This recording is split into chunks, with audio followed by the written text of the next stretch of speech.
Before you immerse yourself in tonight's terror, hit that subscribe button if you think you can handle even darker stories lurking in the shadows. I'd been hunting for a job for days, running from one store to the next, asking around, hoping someone would give me a shot.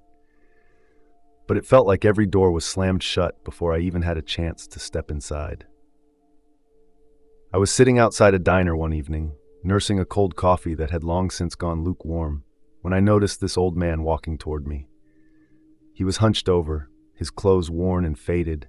He had this odd, slow way of moving, like he wasn't in any rush to be anywhere. He stopped right in front of me, looked me over for a moment, then said, "I own a motel not far from here. You need work?" I was already tired, my patience thinning, but the words motel and work caught my attention, and honestly I wasn't in a position to turn anything down, so I nodded. "Yeah, I need work. What are you offering?" He sat down across from me, his eyes glinting strangely in the dim light of the diner. "Not much, just need someone to watch over the place at night. No heavy lifting or anything. I'll pay you well."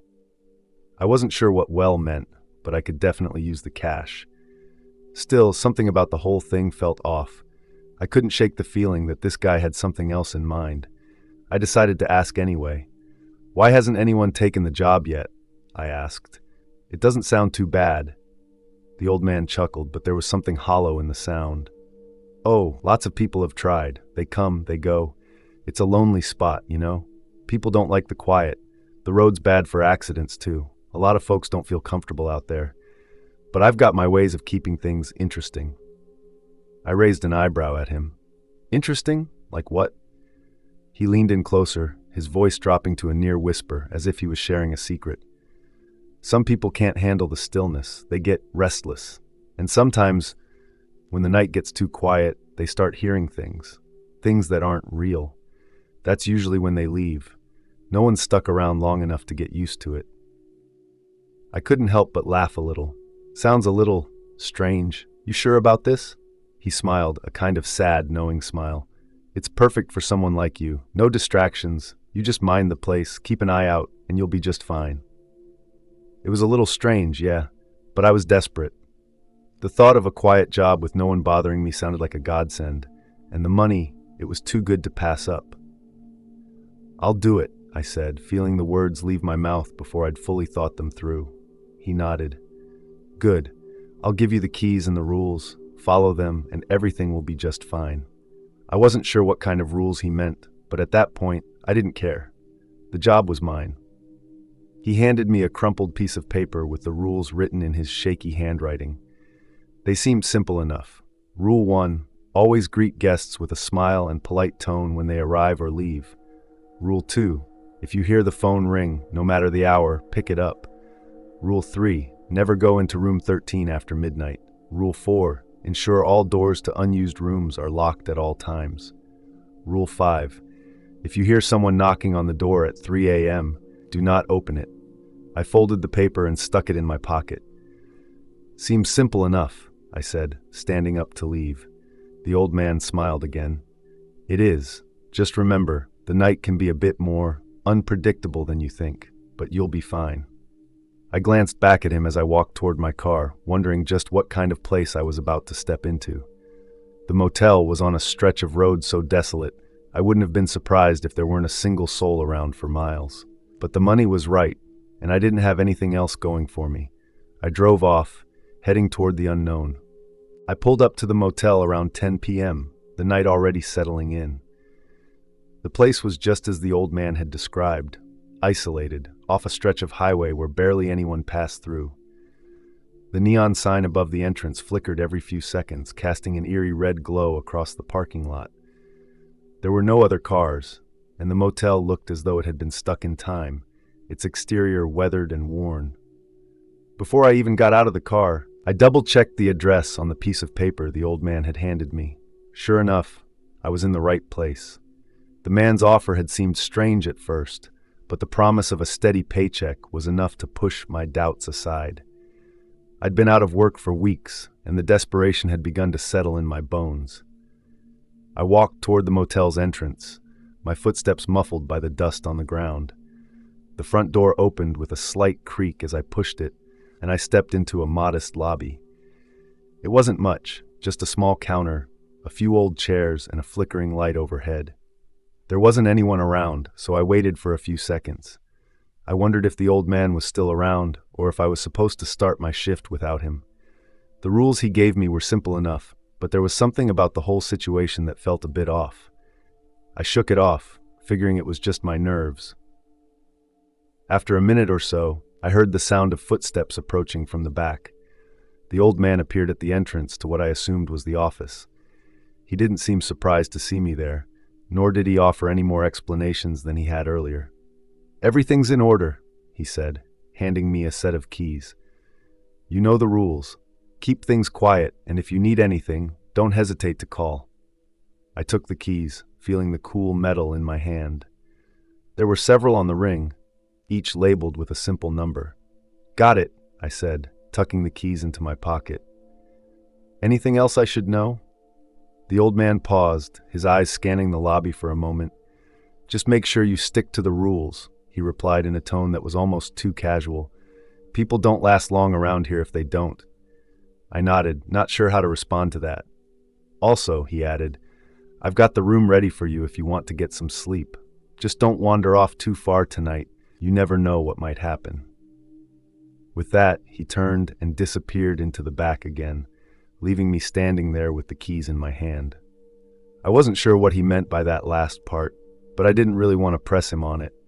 It was a small town, and I had a job to do. I set my things down on the counter, glanced around, and started to unpack the keys the old man had given me. I was still adjusting to the silence of the place when I heard it, a faint knocking at the front door. It wasn't loud, just soft, like someone was tapping their fingers against the glass. I froze, staring at the door. I remembered the rules, the one about not opening the door if someone knocked at 3 a.m. But it wasn't 3 a.m. yet, so I figured it wasn't important. The knocking continued for a while, soft at first, then a little louder. I glanced at the clock on the wall. It read 10:15 p.m. I shook my head, telling myself it was probably just the wind or some animal outside. I ignored it, stayed focused on the task at hand. I had to make sure everything was set up for the night. But after a few minutes, the knocking stopped, as suddenly as it had started. I let out a breath I didn't realize I was holding, but I couldn't shake the feeling that something was off. I turned back to the desk, and that's when I noticed it. A key. It was lying on the desk in front of me, its metal surface glistening in the dim light. But the key was different from the others. It was covered in something dark and sticky. Blood. Fresh blood. I leaned closer, inspecting it. The blood had dried in places, but it still felt warm to the touch. I turned the key over in my hand, looking for any identifying marks. But there was nothing. No room number, no label, just the blood. My heart skipped a beat. I knew I should have called the old man, asked if it was a mistake or if he'd meant to leave it somewhere else. Instead, I set the key down on the counter, my hand trembling slightly.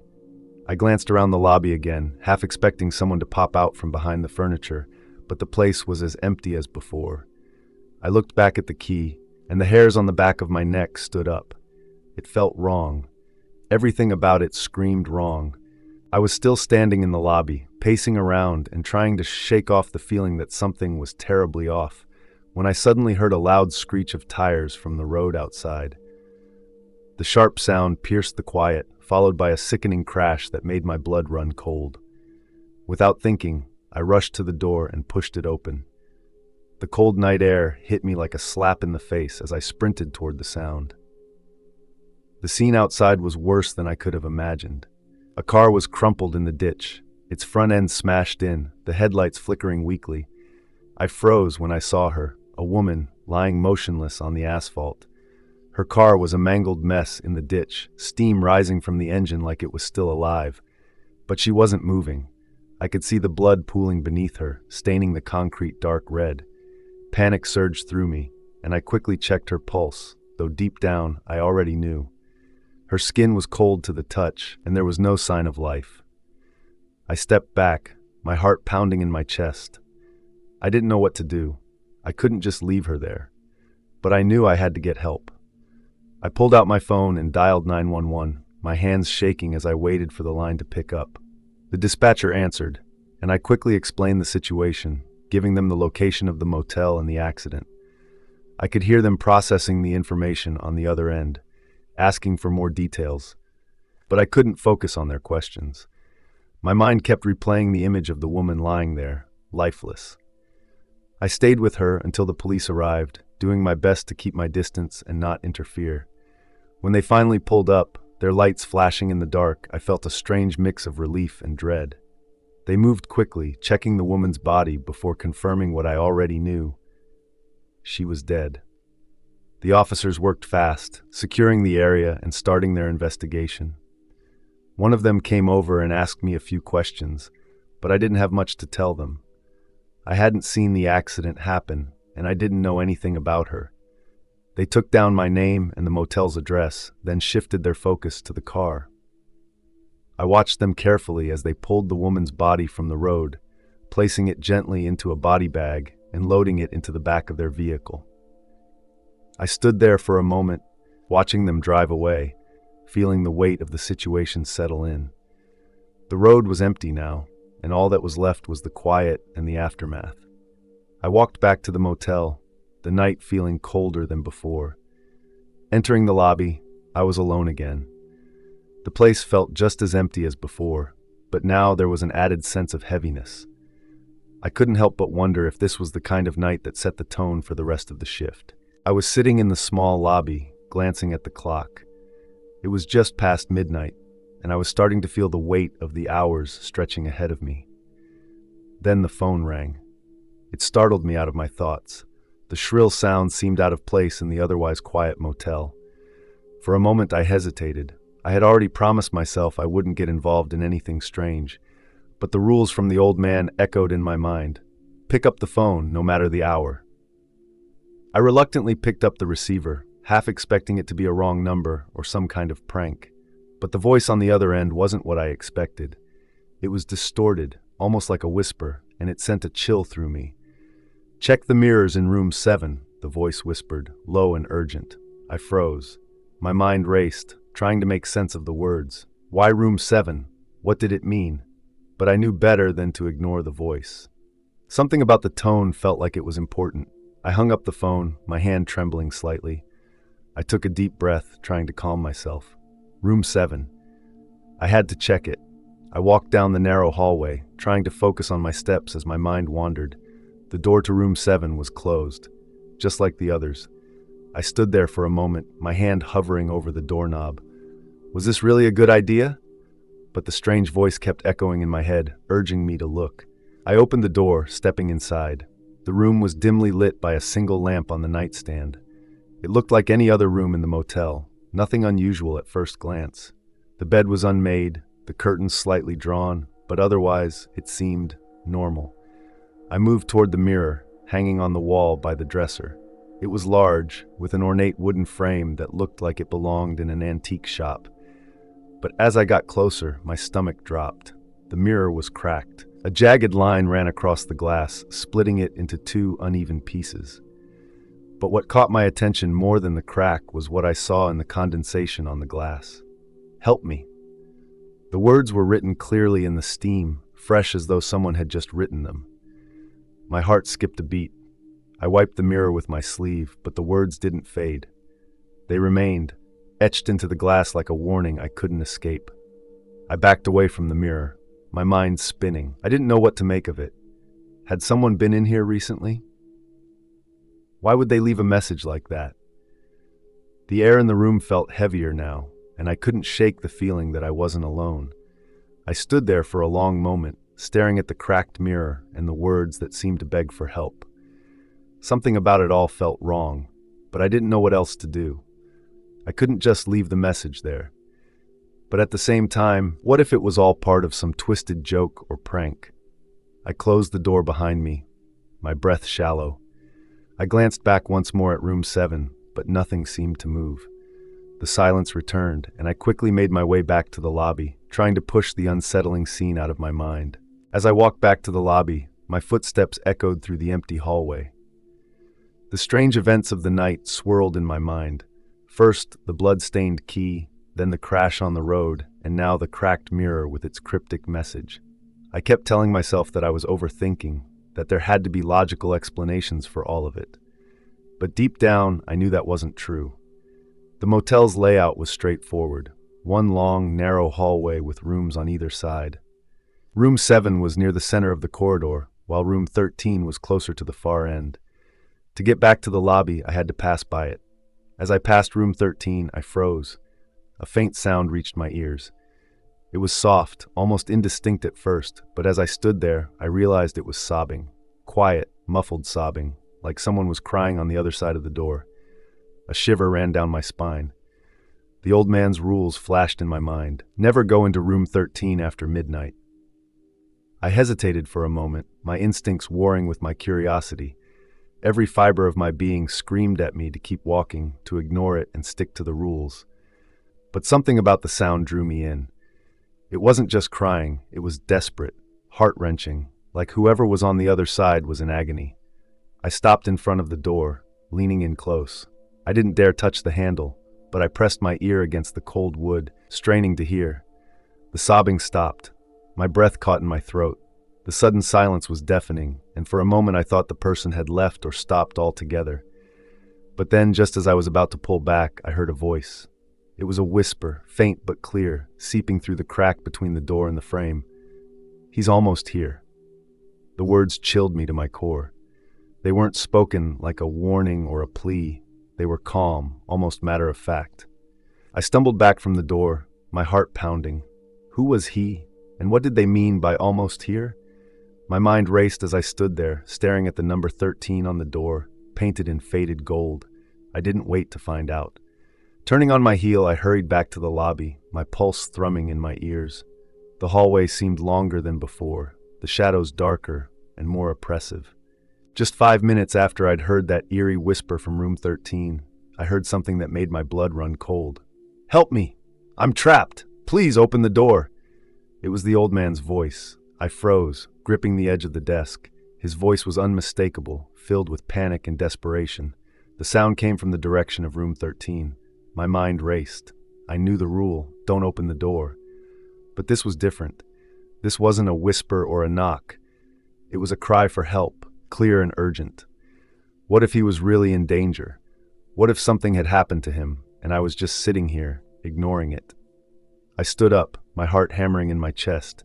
"Stay calm," I muttered to myself, as if the words could drown out the rising tide of dread.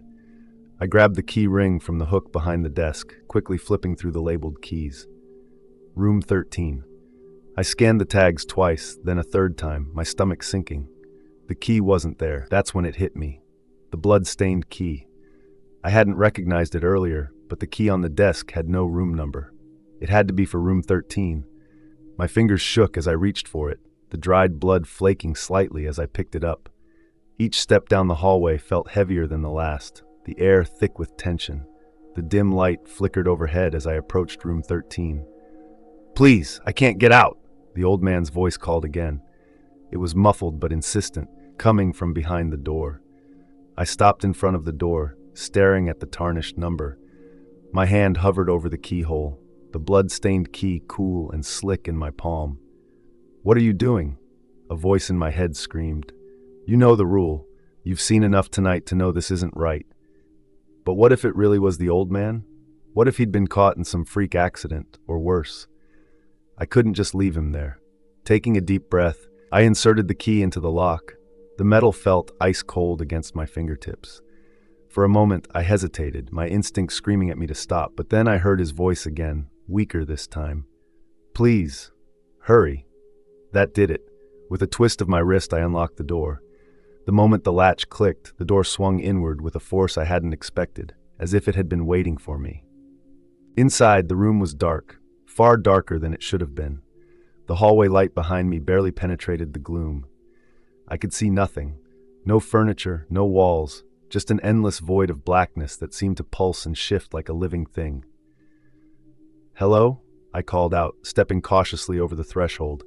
My voice sounded small, swallowed by the oppressive darkness. Then the door slammed shut behind me, plunging me into total blackness. Panic set in as I fumbled for the doorknob, but it was gone.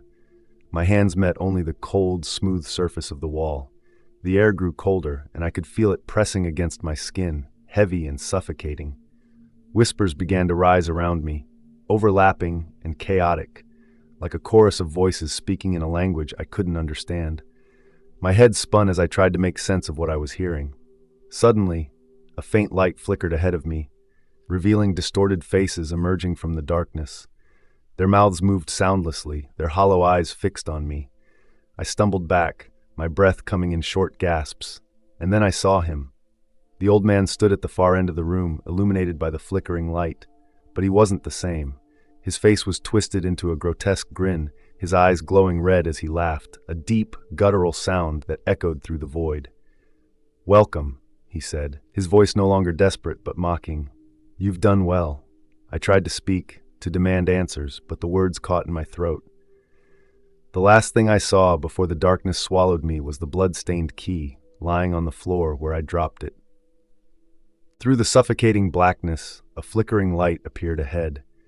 I wasn't sure if it was real or some trick of the void, but I moved toward it, desperate for anything that wasn't this suffocating darkness.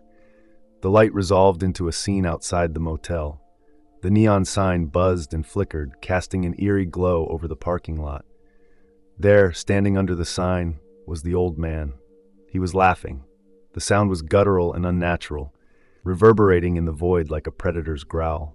His face began to change, twisting into something inhuman. His skin sagged, then stretched, his grin expanding impossibly wide as his eyes glowed crimson.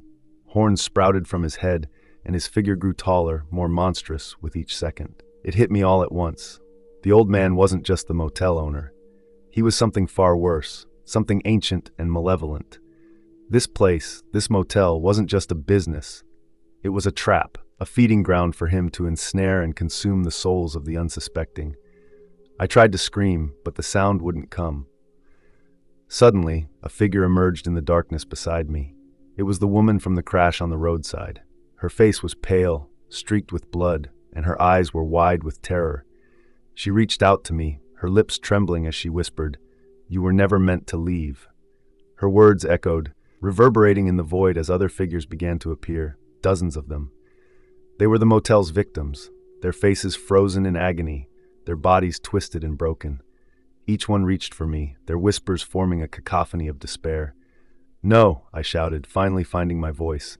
I turned back toward the door, but it was gone, replaced by a wall of pulsing flesh. As the whispers grew louder, a horrifying realization struck me. The motel was the reason for the accidents on the road. The souls of the victims weren't just lost, they were trapped here, bound to this cursed place. The walls seemed to pulse with their agony, and I knew then that the motel wasn't just wrong, it was evil. The last thing I saw was the old man's devilish grin outside the motel, his laughter shaking the very fabric of the void as he whispered, "You should have followed the rules." And then, the darkness consumed me entirely. As the darkness consumed me, the spirit's cold hands dragged me deeper into the void. The air buzzed with their anguish, and the whispers turned into deafening wails. Amid the chaos, a faint glow caught my eye, a cracked mirror hovering in the void, reflecting something unrecognizable. It was me, but not me. My face was twisted into a grotesque grin, identical to the old man's, eyes glowing with the same malevolent red light. I tried to scream, but no sound came out. Then everything stopped. When I opened my eyes, I was back in the lobby, sitting behind the desk. The clock on the wall read 10 p.m., the exact time I'd started my shift. The air felt strangely clean, the motel pristine, as if none of it had happened. I stood and glanced around. The walls were freshly painted, the furniture polished and intact. Even the neon sign outside glowed warmly, its hum oddly comforting. But something was wrong. Catching my reflection in the mirror behind the desk, I froze. The face staring back at me wasn't mine. It wore the same twisted grin I'd seen in the void, eyes hollow and brimming with a dark, knowing malice. Panic set in as I realized the truth. I wasn't me anymore. I was the caretaker now, bound to the motel, just like the old man before me. And as the bell above the front door jingled, signaling a new arrival, I felt the grin stretch wider. Beyond my control, the cycle had begun again. Thanks for watching. If you enjoyed the story, please subscribe for more creepy tales.